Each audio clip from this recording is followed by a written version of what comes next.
Ja, smullen met Wim. Vandaag niet smullen met Wim, maar smullen met de carnaval. En vandaag is het echt smullen geblazen. Want, waar zijn we? In Bocholt. En wat gebeurt er in Bocholt? Ja, er gebeurt van alles. Maar we zijn specifiek bij bakkerij Drezen. En even me steeds er Ivo. En die gaat me alles vertellen en alles leren over het maken van nonnenvotten. Klopt toch, hè, Ivo? Ja, het kun je voor dich nu uitleggen wie dat je in zijn werking. Dus, en we beginnen eigenlijk dan allemaal met de deeg trainen, Wim. Dus we doen voor iets het meel hingen in de machine. Daar weet je, kunnen er ei erop, wasser erop. En dan kunnen we een beetje geheime grondstoffen erin, maar dat morgen niet prijsgeven natuurlijk. Hoor.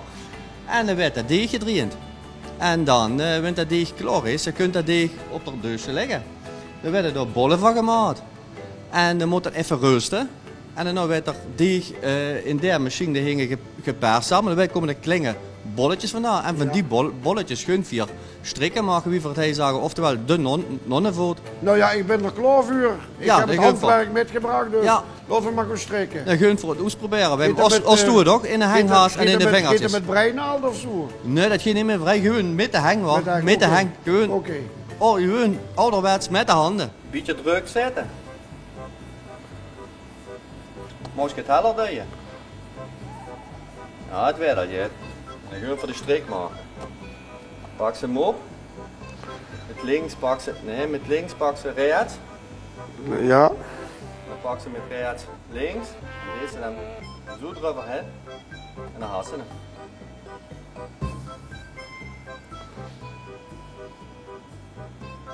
En weer schat gekrompen. Ja, dat is oefenen. Kijk. En zo is het jood. Links, rechts. Ja. Ik heb wel nooit een strikdiploma gehad. Nooit? Oei. Ik kom via mij de krump altijd. Ja, ging het zo. Dit is toch, jong. Een topper. Nou, laten ze. Dat werd een hele goeie. Hé, dat is een topper. En die werd dadelijk dus gebakken en dan kun je kijken wat het is geworden. Ja, Ivo, daar zijn ze dan, jong. Ja, de nonnenvoeten wel, oftewel hij de strikken en die jem van hoe bakken. Kent ze zien die wat zo ook had, maar die liggen ook bij hoor.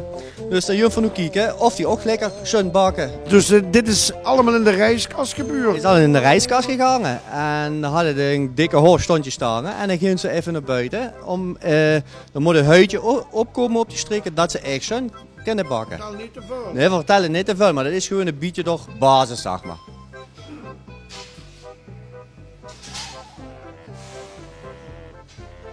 Wat is dan nu het populairste product met carnaval? Ja, dat zie je gewoon. Hey, de strikken, hoor. Dat is gewoon het wat nu echt verkoopt, het meeste. Dat is gewoon wat iedereen verkoopt nu. En Berliner bollen? Berliner bollen, strikken, met pudding, met slagroom. Ja, dat wij nu echt het meeste verkoopt. Maar dat is echt gewoon nu met carnaval. Werd dat echt veel jees.